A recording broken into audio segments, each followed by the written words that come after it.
Welcome दोस्तों। आज ozone layer पे सेकंड पार्ट में बात करूंगा मैं ओजोन लेयर से जितने भी रिलेटेड कॉन्वेक्शन हुए और इसमें उपस्थित ओजोन लेयर जो है यूवी रेज को एब्जॉर्ब करती है, रिफ्लेक्ट करती है, उसके बारे में भी हम बात करेंगे। मैंने पिछली वीडियो में आपको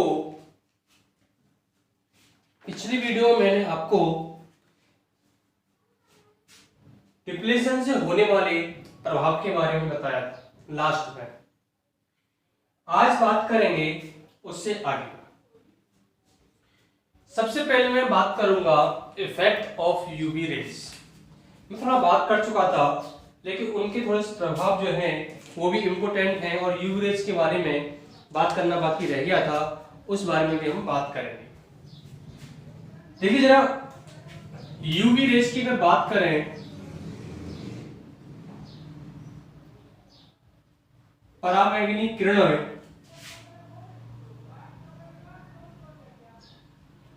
पराबैंगनी किरण, ये जो पराबैंगनी किरणें हैं वो 3 प्रकार की होती हैं। कितने प्रकार की होती हैं? 3 प्रकार की। कौन कौन सी होती हैं? नंबर 1 पर है यूवी ए, नंबर 2 पर है यूवी बी और नंबर 3 पर है UV C. UV A, UV B और यूवी सी, मान के चलिए ये जो हमारी अर्थ है,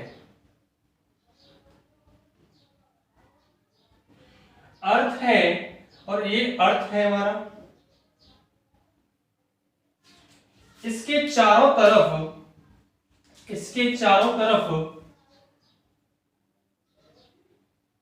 ये जो है, इसके चारों तरफ एटमॉस्फेयर है और इस एटमॉस्फेयर के ऊपरी हिस्सा में, स्ट्रेटोस्फीयर में, इस एरिया में ये परत बनी हुई है। किसकी? ये परत बनी हुई है ओजोन लेयर की, ओजोन की।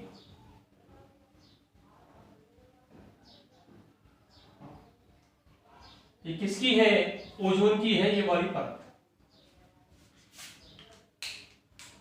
और यहां पर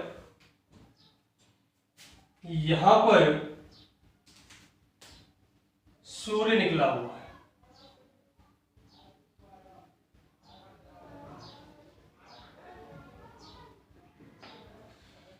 ये सूर्य है और इस सन से आने वाली पराबैंगनी किरणें जब ओजोन लेयर के करीब आती हैं, उनमें से एक यूवी ए, दूसरी आएगी यूवी बी और एक तीसरी आती है यूवी सी। इनमें से ये यूवी ए है।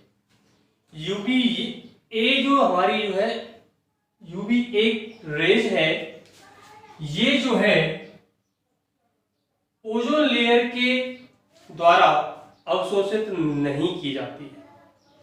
यूवी ए जो है, यूवी ए ओजोन लेयर के द्वारा अवशोषित नहीं की जाती है। ये जो है आगे चलकर पृथ्वी के वायुमंडल तक पहुंच जाती है। ठीक है। यूवी बी जो है एटमॉस्फेयर, वो ओजोन लेयर के द्वारा अवशोषित कर ली जाती है। यूवी बी जो है, वो ओजोन लेयर के द्वारा अवशोषित कर ली जाती है और यूवी सी जो है अवशोषित भी कर दी जाती है और रिफ्लेक्ट भी कर दी जाती है। यूवी सी जो है ओजोन लेयर के द्वारा क्या की जाती है? रिफ्लेक्ट कर दी जाती है। अच्छा, ये रिफ्लेक्ट कर दी जाती है, इनमें से सबसे खतरनाक, सबसे ज्यादा इफेक्टेड है कौन सी? तो सबसे ज्यादा खतरनाक इनमें से यूवी रे है वो है यूवीसी। ये जो यूवीसी है अर्थ सरफेस के लिए बहुत ही ज्यादा हार्मफुल रहती है। स्किन कैंसर का कारण भी यही रे होती है, ठीक है ना। अब मैं इनकी थोड़ी सी वेवलेंथ के बारे में बात करूं, यूवी ए और यूवी बी की वेवलेंथ के बारे में अगर मैं बात करूं, वेव लेंथ तरंग दैर्घ्य के बारे में अगर बात करूं तो यूवी ए की जो तरंग दैर्घ्य है वो है 400 से 350 न्यूटन मीटर। क्या है? 400 से 350 न्यूटन मीटर इसकी क्या है? तरंग दैर्घ्य है।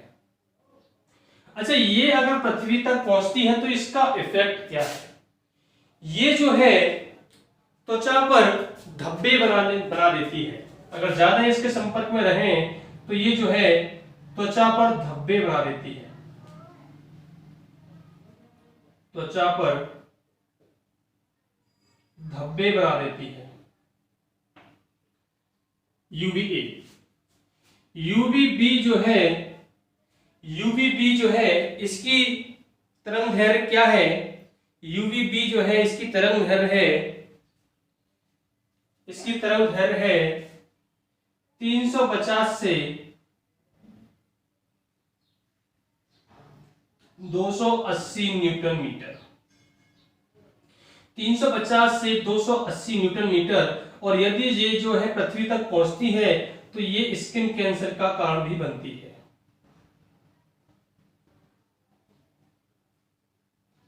स्किन कैंसर का कारण भी बनती है यूवी बी, यदि ऊपर पृथ्वी तक पहुंचती है तो।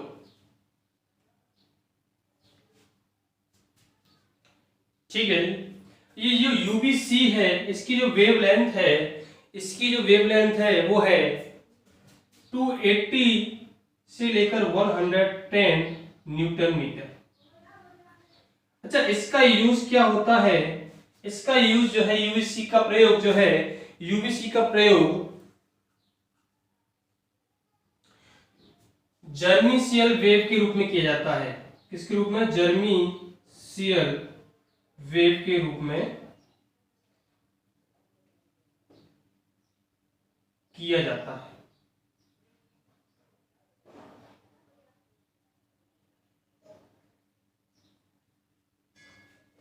जर्मीशियल वेव के रूप में किया जाता है। सबसे ज्यादा हार्मफुल यही वेव है, सबसे ज्यादा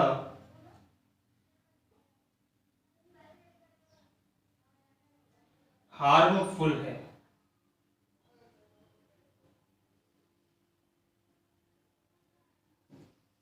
ठीक है, इसके अलावा इसमें जो है इससे जो है ऑर्गेनिज्म मर जाते हैं। क्या मर जाते हैं इससे? ऑर्गेनिज्म, मतलब जीव जो है इससे मर जाते हैं। छोटे छोटे जीव जो है मर जाते हैं। इसका जो है इफेक्ट बहुत ज्यादा दिक्कत पैदा करता है। छोटे छोटे जो है जीव इससे मर जाते हैं।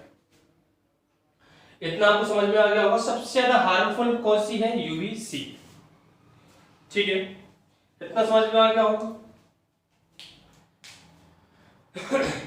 कौन सी एब्जॉर्ब होती है? यूवीबी। एब्जॉर्ब भी होती है और रिफ्लेक्ट भी होती है यूवीसी। और कौन सी जो है पृथ्वी तक पहुंचती है? यूवीए। ठीक है ना, ये समझ में आ गया। इसके अलावा अगर बात करें, एक वर्ड आपने सुना होगा डॉप्सन। क्या सुना है? डॉप्सन। उसके बारे में भी बात करते हैं।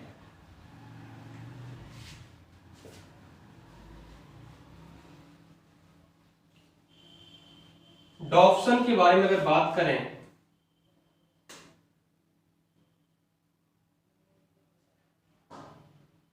डॉप्सन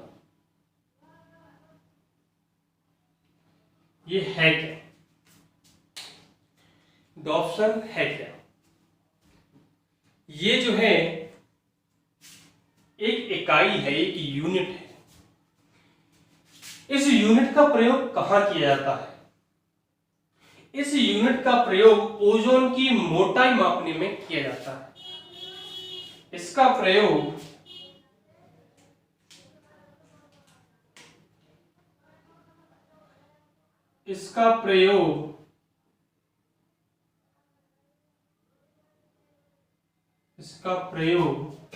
ओजोन की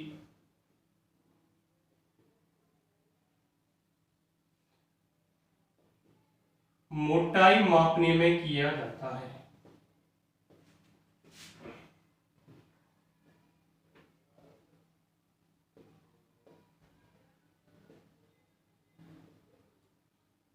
किसका प्रयोग किया जाता है? डॉप्सन का। अच्छा, एक डॉप्सन बराबर होता कितना है? एक डॉप्सन बराबर होता है 0.01 mm ओजोन लेयर।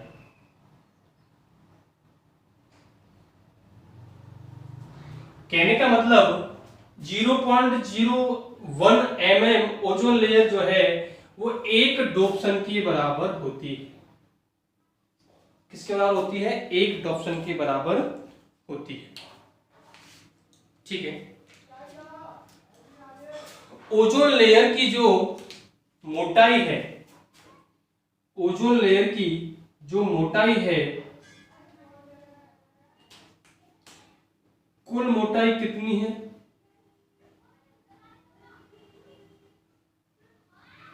वो कितनी है? 300 से 400 डॉप्सन। कितनी है? 300 से 400 डॉप्सन है।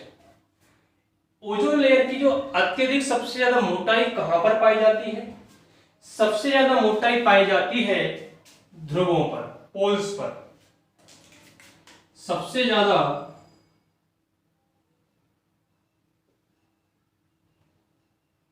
मोटाई ध्रुवों पर पाई जाती है।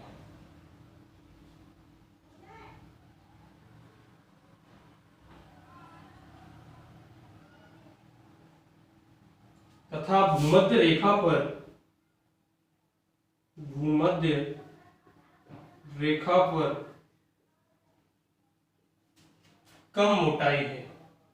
कम मोटाई है। इसका कारण क्या है? पिछली वीडियो में मैंने आपको एक बताया था कि जितने भी हमारे सब्सटेंस होते हैं, जितने भी हमारे प्रदूषक होते हैं, वायु में उपस्थित प्रदूषक होते हैं, उन्हें पछुआ पवनें अपने साथ बहा करके या फिर कह सकते हैं उड़ा करके पोल्स की तरफ ले जाती हैं।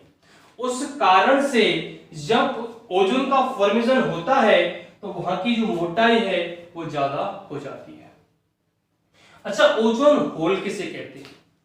ओजोन होल किसे कहते हैं वो भी जरा सुन लीजिए। ओजोन होल किसे कहते हैं? अगर मैं ओजोन होल के बारे में बात करूं, ओजोन छिद्र किसे कहते हैं? ओजोन छिद्र जब ओजोन परत की मोटाई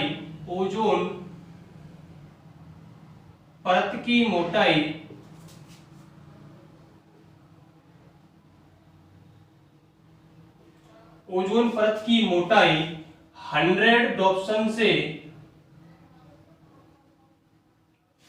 कम हो जाती है,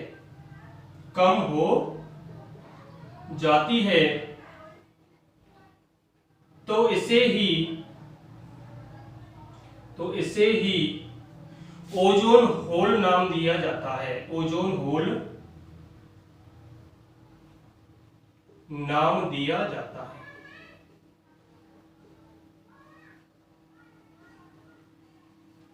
समझ में आ गया होगा कि ओजोन होल कहते किसे हैं? जब ओजोन की मोटाई 100 डॉप्सन से कम हो जाती है तो उसे क्या नाम दिया जाता है? उसे ही नाम दिया जाता है ओजोन होल। क्लियर हुआ?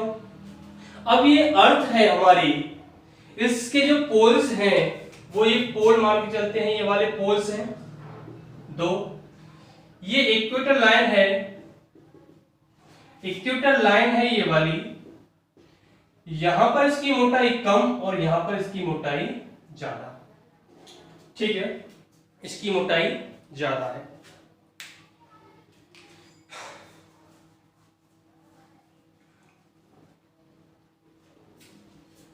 ठीक है ना? अच्छा, ओजोन का फॉर्मेशन किस ऋतु में होता है? तो जरा ध्यान से सुनिएगा। ओजोन का फॉर्मेशन ग्रीष्म ऋतु में ज्यादा होता है और डिप्लेशन किस ऋतु में होता है? डिप्लेशन होता है शरद ऋतु में। शीत ऋतु में सॉरी बनता है और बसंत ऋतु में सबसे ज्यादा बसंत ऋतु में सबसे ज्यादा डिप्लेशन होता है ओजोन का। ओजोन का जो डिप्लेशन है वो बसंत ऋतु में होता है और सबसे ज्यादा जो फॉर्मेशन होता है वो होता है ग्रीष्म ऋतु में। नॉन इफेक्टेड होती है शीत ऋतु। शरद ऋतु में इस पर कोई प्रभाव नहीं पड़ता है। ठीक है, क्यों नहीं पड़ता है?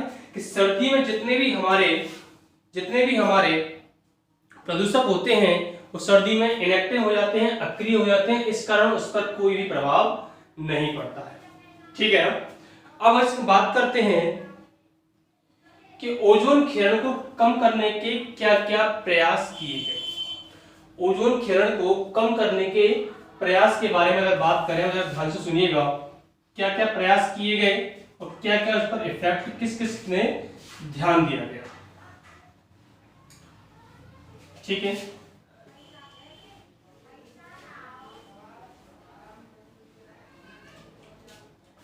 ओजोन क्षरण को कम करने के प्रयास। ओजोन क्षरण को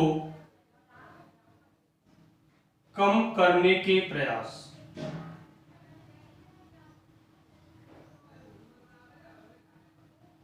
क्या क्या प्रयास किए गए? जरा ध्यान से सुनिएगा, क्या क्या प्रयास किए गए। अच्छा जी, सबसे पहले ऑल ओवर कंट्रीज में कूलेंट के रूप में, शीतलक के रूप में फ्रीऑन गैस का प्रयोग किया जाता था। किसका प्रयोग किया जाता था? फ्रीऑन गैस का। फ्रीऑन गैस का जो फॉर्मूला था वो था CFCl3। ये जो है ओजोन क्षरण में भागीदारी निभाती थी ये वाली गैस, फ्रीऑन गैस, जो कि हमारे कूलेंट के रूप में प्रयोग किया जाता था। कूलेंट में किस किस में? कूलेंट में इसका प्रयोग जो है स्प्रे में भी किया जाता था, मेडिसिन में भी किया जाता था। ठीक है ना? इसके अलावा एक और गैस थी, वो है हेलोन गैस। क्या है? एक है हेलोन गैस, वो है CFBr3। इन दोनों का जो प्रयोग है वो किस किस में किया जाता था? इन दोनों का प्रयोग है वो किस किस में किया जाता था? एक तो कूलेंट के रूप में, स्प्रे के रूप में, इनका प्रयोग पेंट में भी किया जाता था, जो आप दीवारों में पेंट करते हैं। इसके अलावा मेडिसिन में भी इसका प्रयोग किया जाता था। ठीक है, ये इसका प्रयोग काफी मात्रा में इनका हो रहा था, इससे ये गैस निकलती थी फ्रीऑन। अब ये क्या था? ये फ्रीऑन गैस थी और ये हेलोन गैस थी। इसमें से एक क्लोरीन अलग होकर, ब्रोमीन अलग होकर ओजोन को गिराने का कार्य करते थे, ओजोन परत को गिराने का कार्य करते थे। अब क्या हुआ? बात 1970 की है। कब की है? बात 1970 की है। 1970 में लोगों ने इस पर ध्यान देना शुरू किया। 1970 में इस पर ध्यान दिया, इस बारी बात पर कि ये हमारे ओजोन को प्रॉब्लम क्रिएट कर रही है 1970 में। इस पर आधारित ये बात चालू हो गई तो 1985 के आसपास 1985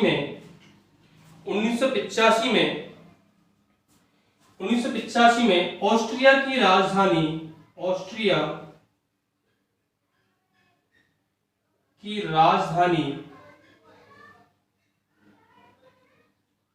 में एक कॉन्वेक्शन का आयोजन किया गया। कॉन्वेक्शन का आयोजन हुआ।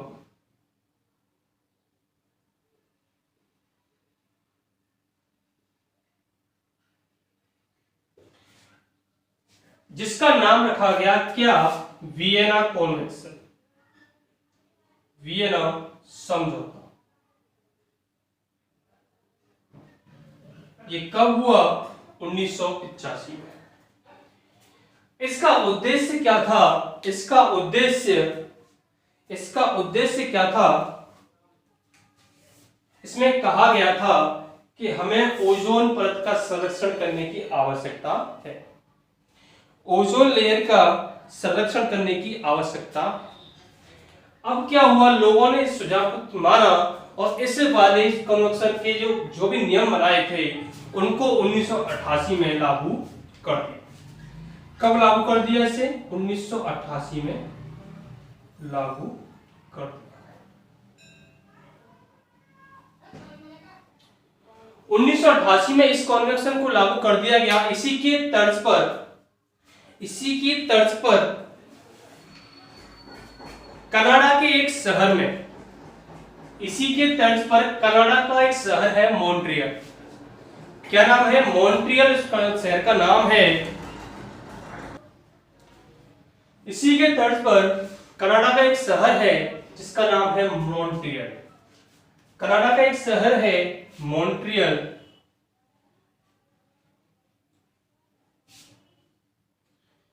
1987 में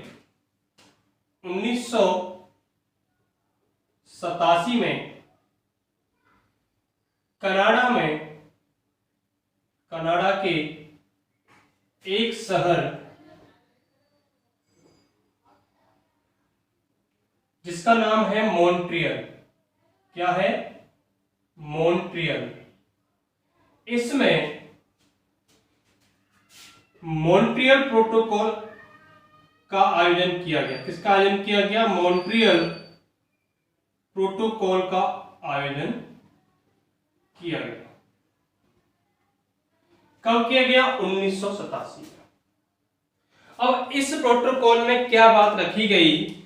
इस प्रोटोकॉल में रखा गया कि बात रखी गई कि विश्व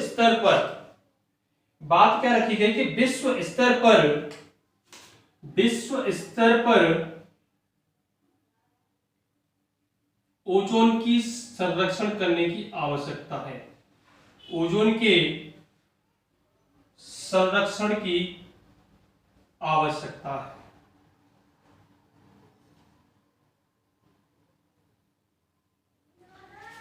जब इस स्तर पर यह बात रखी गई तो इस वाले कॉन्वेक्शन में, इस वाले प्रोटोकॉल में विश्व में स्थित 196 देशों ने इसमें हस्ताक्षर किए। इस वाले प्रोटोकॉल पर इसमें 196 देशों ने 196 कंट्रीज ने हस्ताक्षर की, सिग्नेचर किए कि हम आपके इसमें सहयोग के लिए राजी हैं, हम इसमें भागीदारी निभाएंगे। अच्छा, अब इसमें कदम क्या क्या उठाए गए? इसके लिए क्या क्या कदम उठाए गए? इसमें बात की गई कि हम जो फ्रीऑन का प्रयोग कर रहे हैं, कूलेंट के रूप में फ्रीऑन का प्रयोग कर रहे हैं, उसके स्थान पर एक HFSC का प्रयोग करें, हाइड्रोक्लोरोफ्लोरोकार्बन का प्रयोग करें। वो फ्रीऑन गैस के मुताबिक थोड़ी कम इफेक्टिव है। फ्रीऑन गैस के मुताबिक वो थोड़ी कम इफेक्टेड है, कौन सी वाली?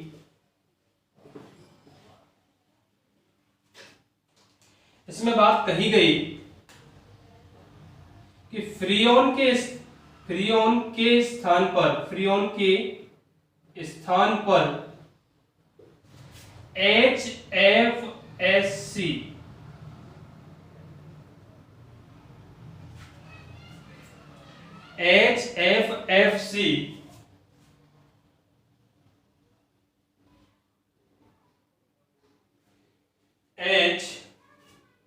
HCFC फ्रीऑन के स्थान पर HCFC का प्रयोग किया जाने लगा।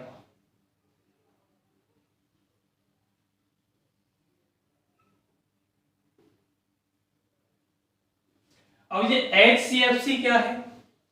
HCFC है हाइड्रोक्लोरो हाइड्रोक्लोरोफ्लोरोकार्बन, ठीक है ना? अच्छा, अब इसका तो प्रयोग किया जाने लगा। इसका प्रयोग कब से स्टार्ट हुआ? 2007 से मतलब इसकी तैयारी चालू हो गई थी इस प्रोटोकॉल के बाद, 1994 के बाद, लेकिन इसका जो प्रयोग 2007 से शुरू हुआ। अब ये 2007 में इसका प्रयोग तो शुरू हो गया, इसका स्तर भी कम हो गया, मतलब डिप्रेशन भी कम हुआ था, लेकिन इसका एक और इफेक्ट बहुत बड़ा पड़ा। इसका इफेक्ट क्या पड़ा कि ये जो है ग्लोबल वार्मिंग को बढ़ाने का कार्य कर रही थी, ये जो है वैश्विक तापमान को बढ़ाने का कार्य कर रही थी। इससे इफेक्ट क्या हुआ?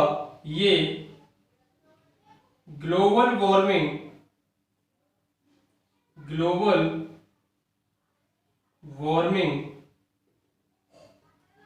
को बढ़ाने का कार्य कर रही थी।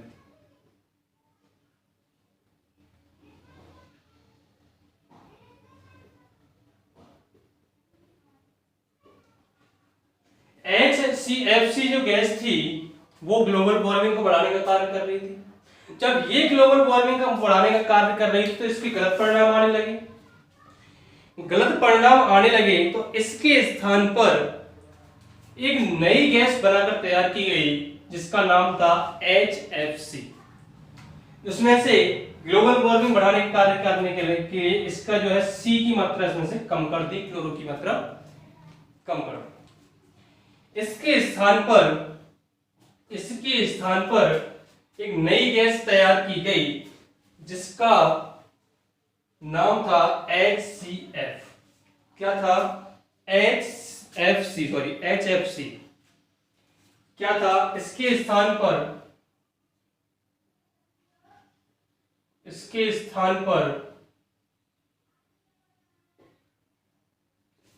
HCF गैस तैयार की।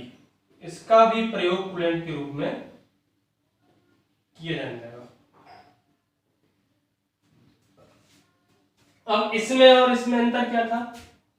ये जो गैस है 15% प्रभावित कर रही थी, 15% प्रभावित कर रही थी, और ये इसकी अपेक्षा केवल 5% प्रभावित कर रही थी। हमारी बात, ये तो 15% कर रही थी और ये क्या कर रही थी? 5% कर रही थी। जब ये 5% कर रही थी, ठीक है, इसीलिए इसका निर्णय लिया गया। क्या निर्णय लिया गया? कि हमें इसका ही प्रयोग करना होगा। निर्णय लिया गया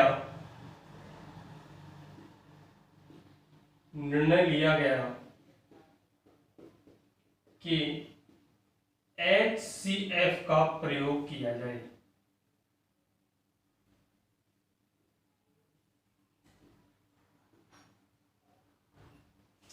HCF का प्रयोग किया जाए और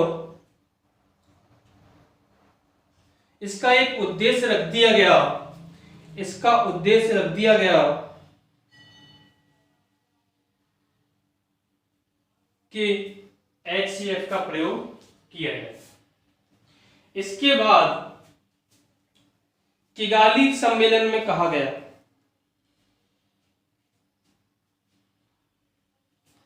इसके बाद एक कन्वेंशन हुआ, किगाली कन्वेंशन, किगाली सम्मेलन, सॉरी, किगाली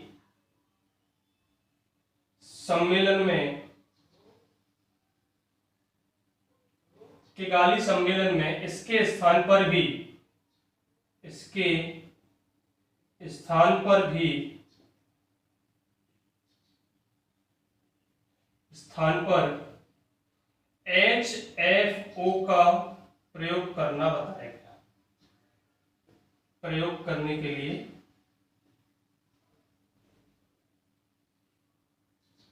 कहा गया। अब ये HFO क्या है? हाइड्रोफ्लोरो ओलिफाइन। क्या है? हाइड्रोफ्लोरो ओलिफाइन। अब इसका प्रयोग क्यों बताया गया?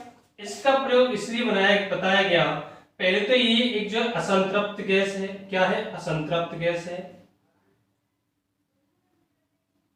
असंतृप्त गैस है, मतलब अनसैचुरेटेड गैस है। ये जो है केवल और केवल 0.01 डिग्री सेल्सियस तापमान बढ़ाती है, तापमान बढ़ाती है। उसके बाद ये जो है क्षोभ मंडल में ही ट्रोपोस्फियर में ही नष्ट हो जाती है।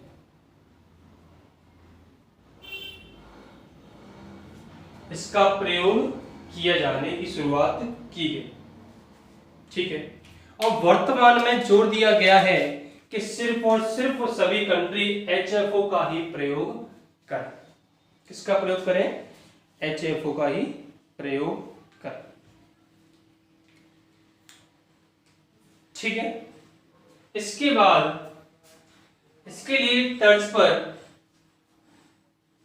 इसकी तर्ज पर एक बात कही गई कि हमें क्यों ना इसके लिए एक दिन निश्चित करना चाहिए 1994 में, कि जिससे लोग जागरूक हों।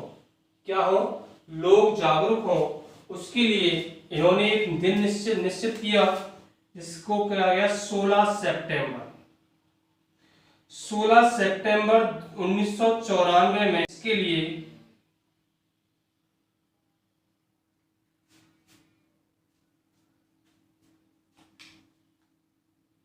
16 सितंबर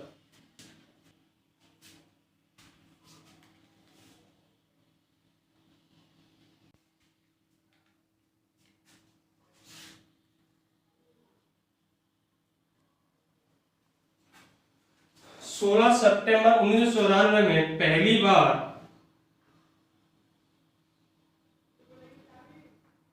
ओजोन डे मनाया गया, ओजोन दिवस मनाया गया। कब मनाया गया? 16 सितंबर 1994 में। 2020 की इसकी थीम क्या रही? 2020 की इसकी थीम क्या रही? इसकी थीम हमेशा याद रखना, 2020 की क्या रही? Ozone for life, ozone for life इसकी थीम रही है 2020 की। समझ में आ गया होगा, उम्मीद है कि आपको ये वीडियो पसंद आ गया होगा। ओजोन डे से रिलेटेड जितने भी क्वेश्चंस बनते हैं मैंने आपको सारे इसमें बता दिए हैं। कॉन्वेंशंस बता दिए, सम्मेलन बता दिए, कब कौन सा प्रोटोकॉल लाया गया वो भी बता दिया गया आपको लिए।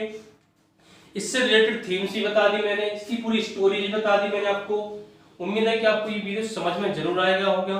प्लीज वीडियो को लाइक करना, कमेंट करके बताना कि आपको ये वीडियो कैसा लगा। Thank you friends watching this video.